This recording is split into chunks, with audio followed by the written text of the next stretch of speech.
everybody, and welcome back to the channel. If you're new, I'm Jane. My husband Mike is behind the camera. We're British, early retirees, debt and mortgage free, and living a thrifty, frugal and money saving life on a super tight budget here in Brittany in northwest France. And every Sunday we share an aspect of our personal, private money saving life. And this week it's all about how we live in a house that doesn't have central heating, how we stay warm and how we live here.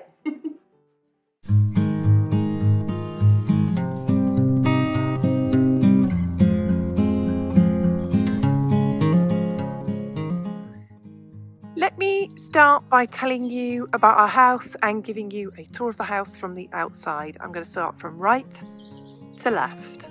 The right hand side you can see a flat roof extension. That is our kitchen and our entrance vestibule. Then we have the middle section of the house with a door, a window to the left, a window to the right.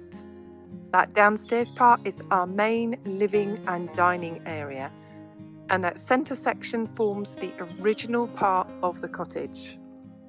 Above that, the room to the right is a bedroom.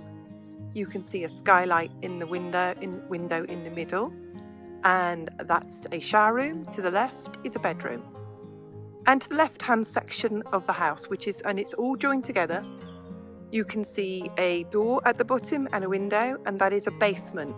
That basement only goes under the left-hand section of the house.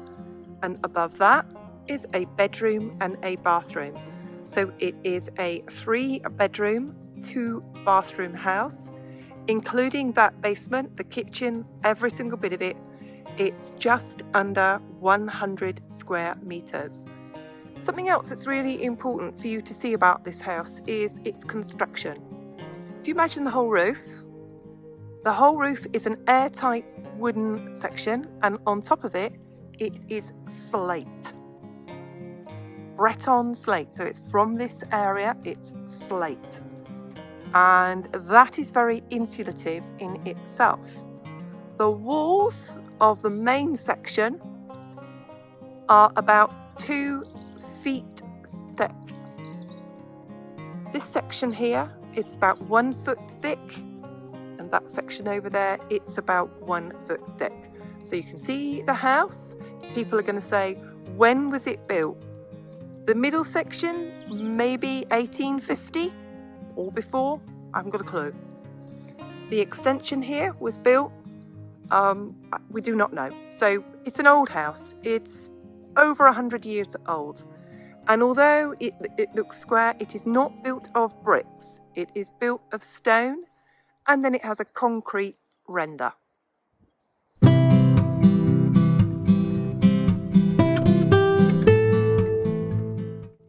So I've showed you the outside of the house. We bought this house in 2019, and it hadn't been lived in since the early 1980s. So when we bought it, the windows were rotten wood. We had dry rot in the house. We had to take out every single piece of wood inside the house, from the dirt floor to the roof. And one of the reasons we bought this house is it had a new roof. All the timbers and all the roof itself were new, or within the last 5 to 10 years. So that's why we bought it. So we knew when we bought this house we had to replace all the doors and all of the windows. And I'm going to show you our lovely European windows here. The loveliest thing about them is the tilt aspect. And then obviously we can lock them shut and open them. And I want you to see how thick they are. How thick and how insulative they are. We get no air ingress, to the point that when we have the fire alight, often we have to crack the window to get any air in at all. And every single door and every single window is double glazed, and it is these big UPVC units, and they are highly insulative, and it's one of the reasons that we can get away with so little heating in this house. Another thing that it's really important to mention to you as I'm standing here bathed in the glorious morning light is that we purposely bought a house that was south facing. So we get sun and solar gain all day. It does mean in the summer we get solar gain all day and it gets incredibly hot at the front of the house. But we have temperate weather here where it's not really too cold, but it is cold enough. It is cold enough from October until the end of May. I'll try and insert a link below to something weather related, so you can go there yourself and see what are the average temperatures here.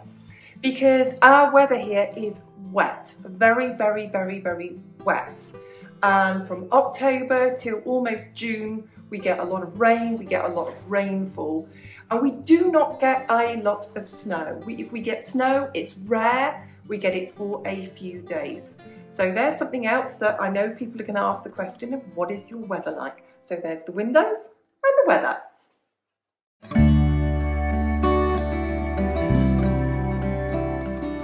Now I have to explain to you how thick these walls are of these old French houses.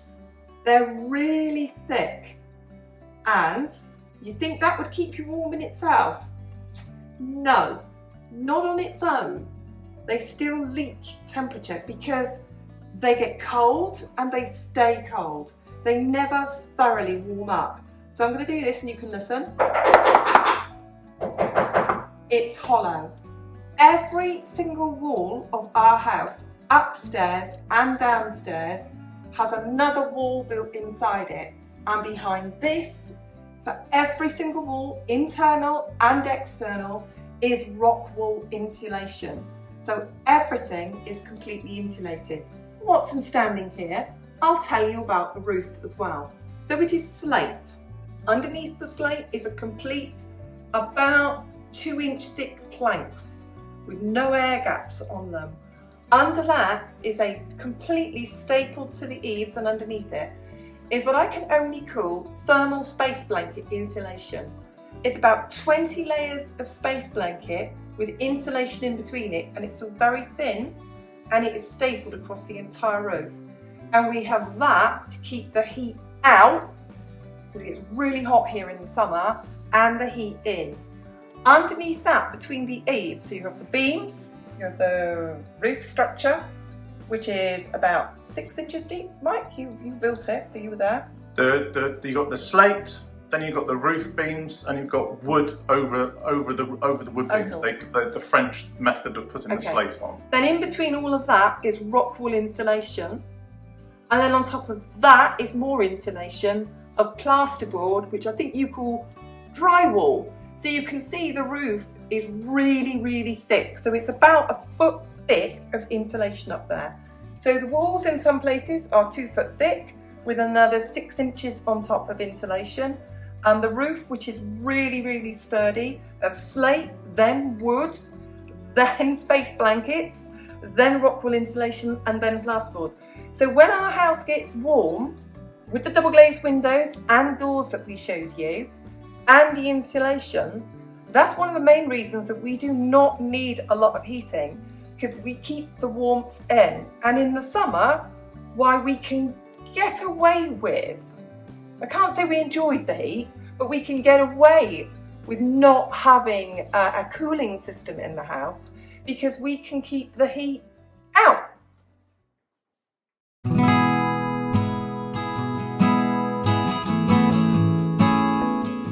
I'm now going to start talking to you about heat sources. We only have 2 heat sources in this house, and this is my kitchen wood stove.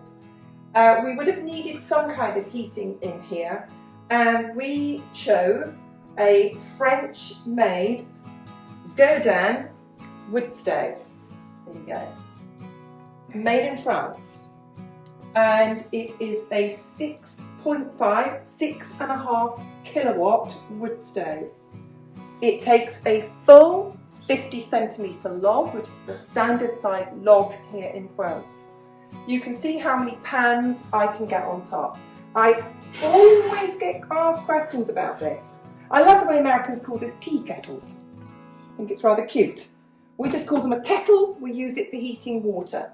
Whenever I need hot water throughout the day, I don't need to run the tap. I'll get Mike to insert a picture here as I'm talking about this now, about how we heat hot water in France, and it is just called a water ballon, a big hot water tank, and it's electric. So, but throughout the day I wash up dishes in the sink, and I've always got hot water. And there it is. So let me talk about the prices of these things. These wood cookers here in France range between 2,000 and 3,000 euros at today's prices. They are guaranteed, they last, you would never need to buy a new one. There is nothing to go wrong on it.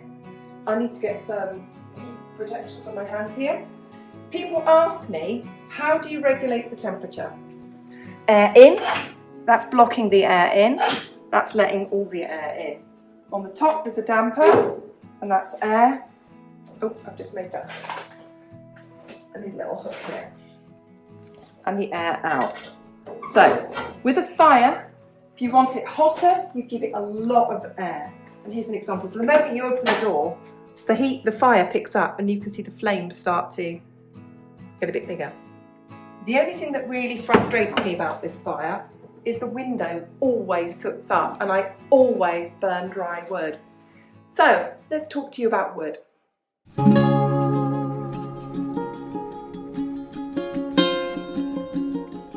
Right, we need to talk to you about wood because this is something that we get asked about all of the time. If we were to buy wood, currently it's about 200 to 220 euros for 3 cubic meters of wood. We call that a cord. So that's very similar to 3 cubic yards of wood. So whether you call that a cord or not, or what you call that. Some people buy it by the stair, which is STER, which is 1 cubic meter. And it's more expensive. It is cheaper the more wood you buy. Here, we've been here since 2019 and we haven't bought any wood yet. So there is 2.5 acres of land outside that was completely derelict when we bought it. Nature will turn anything back into a forest if you leave it alone. So people ask us, when you cut the trees down, do you plant more trees? We haven't had to cut many trees down because most of them were on the ground. So when we had the land cleared by a big machine, well, we call it a JCB, a big machine with a big shovelly thing on the front of it that pushes everything out the way. We had 30 plus full-size trees on the ground. And we have them in a big pile. I'm sure Michael will insert a picture of that. And we've just been working our way through that pile and cutting them up. Also, part of the land was a pine tree plantation. These pines were planted as a cash crop, and some of them have got beetle kill, some of them have gone past their life. By 20 or 30 years, they're not so good.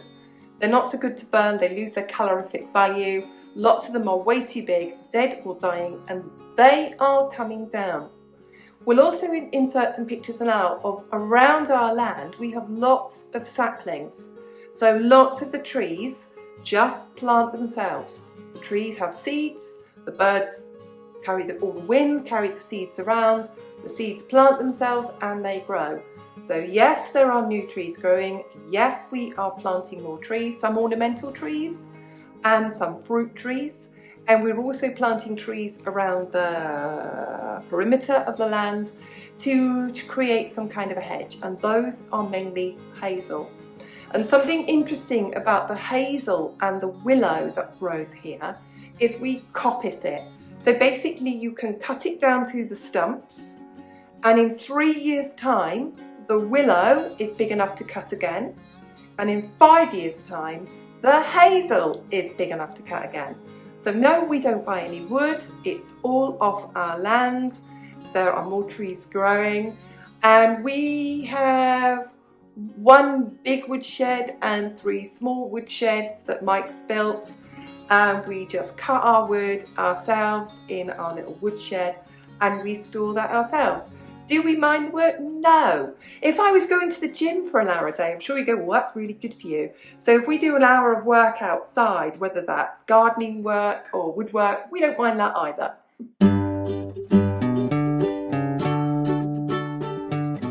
So I'm now standing in our main living area, and this room, exactly the same as all the others, has the very thick walls, has the double glazed windows, and it is completely insulated. The floor is insulated and the ceiling is insulated, so it's all very, very insulated.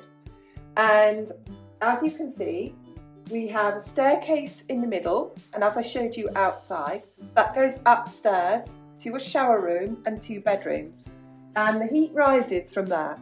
So we have no heaters of any kind upstairs. The heat just rises up there and it's warm enough.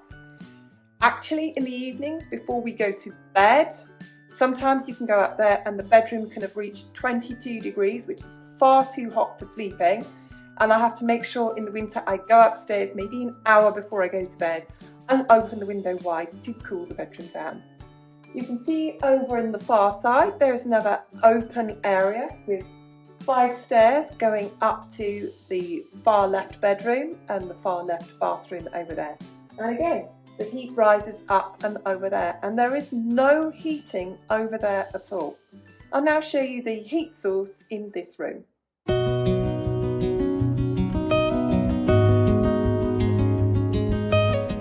So I'm now standing next to the heat source in our living room, and I will get questions about this, so let's talk about this.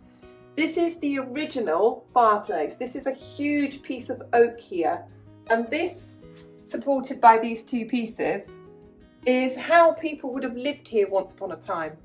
All of that time ago, maybe in the 1800s, or who knows, even before then.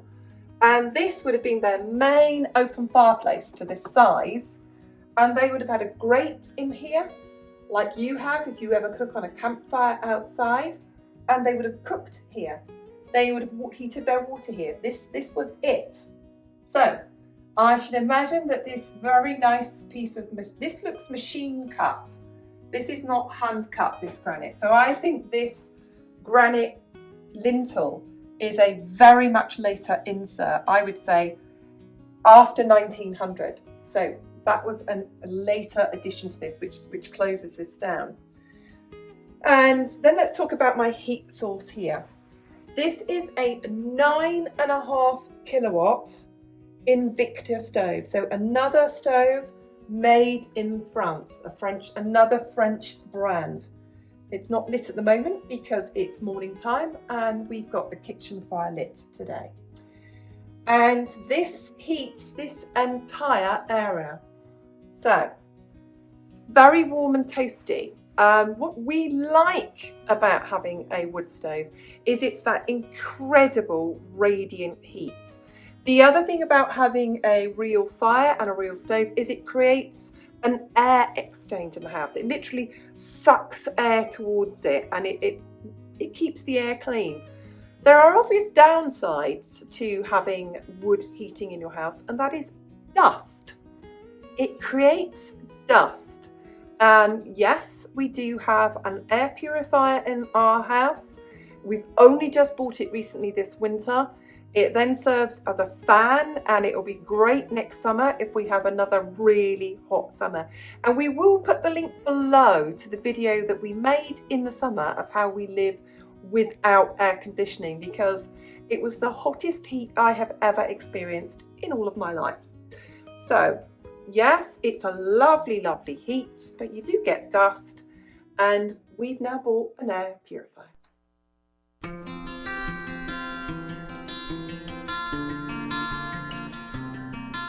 Let's talk about temperatures in our house. If we've had the heating on the night before, we've had a fire lit the night before, usually till about 8:30 in the evening, and we come down here in the morning, the house stays at, even if it's like -10 outside, it'll be about 15 to 16 degrees in the house. On average through the winter, because we do not have it that cold that often, we come downstairs in the morning and it's 18 degrees. So you can see the house gets warm and it stays warm. We do not keep the fires going at night. We do not keep the fires going all day. The kitchen fire, we light it maybe at 7 in the morning. By 11 in the morning, we've usually let that fire die out. I might cook lunch early and we'll eat about 12, but we don't always need it. We do cook on our wood burning stove, but it tends to be used for batch cooking, things like stews and casseroles and things that I'll cook and then freeze. I sometimes cook on it in the morning, plate that food up, put a microwavable dome on top of it and just reheat it in the evening. And the house stays warm because it is so well insulated and that it isn't leaking air everywhere. We tend to light our living room wood stove if it's very cold in the winter and maybe 4 in the afternoon. But usually we light it between 5 and 6 in the afternoon.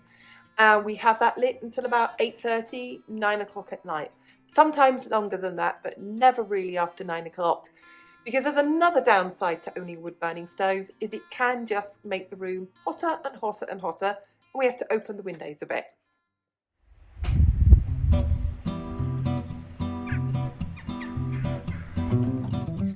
So currently, it doesn't cost us anything to heat our house, other than some petrol for the chainsaw. That's it. And you can't get more frugal than free.